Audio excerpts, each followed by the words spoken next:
All right, so I think I'm recording here.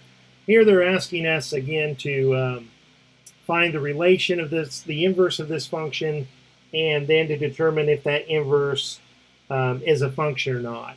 And we're given a quadratic function.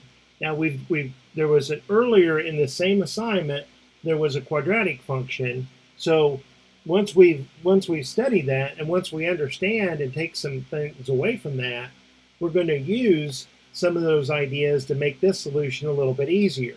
What do I mean by that? Well, if I think of the graph of this solution, this 9 is positive, so I know that this parabola opens upward. It's written in vertex form, so I know that the vertex here is 2/3, comma 1. I know that this fails a horizontal line test. This is not a one-to-one function. And so I know that the inverse for this will fail to be a function. And that's going to help me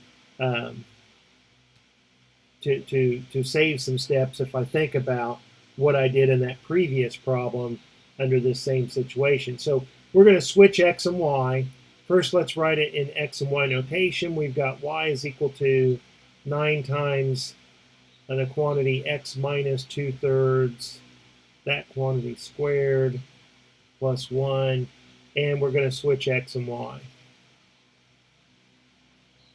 We switch the domain and range. And now we solve this equation for y.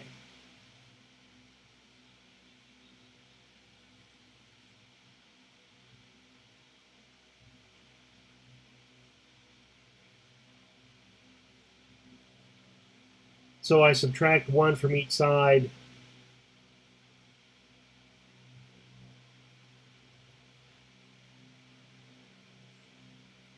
I multiply everything by 1/9.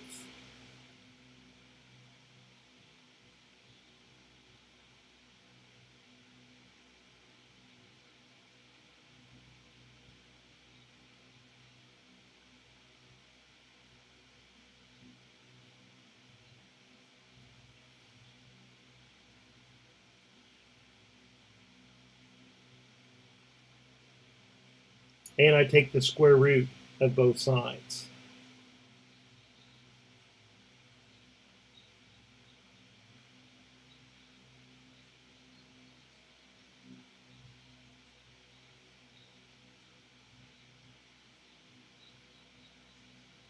Since this is a common denominator here, this 1/9 x minus 1/9, I can write this as x minus 1 over 9.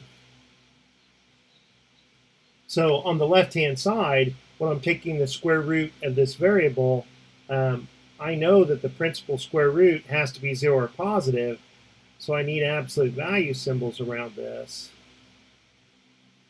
And on the right-hand side, I know that I can take the square root of the numerator and denominator separately, and that the square root of 9 is 3. Now,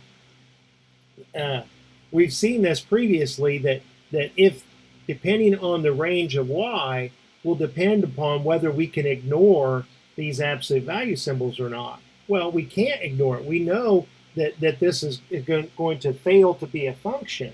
So when I drop these absolute value symbols, I have to introduce a plus or minus symbol in front of my square root.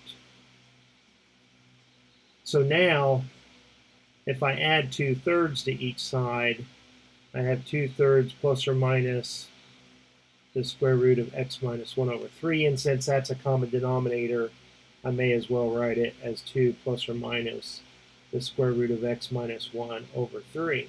And see, whenever you have a plus or minus symbol in an equation, it's always going to fail to be a function, because for any x that you plug in, you're going to get 2 corresponding y values. Well, almost any x. If you plug in x equals 1, you'll just get 2/3. But for any other x that you plug in, you're going to get, of course, two y values. So that's not a function. Every input will always have exactly one output to be a function. This is not a function.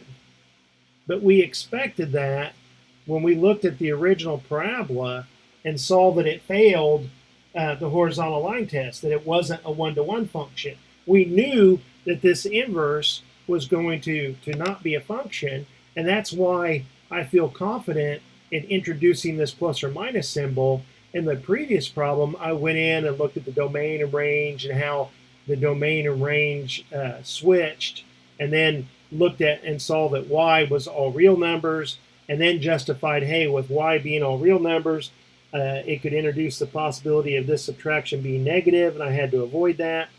I don't have to go through that thought process again because this is such a similar problem. All right, so I hope that helps, and I'll talk to you later. Bye.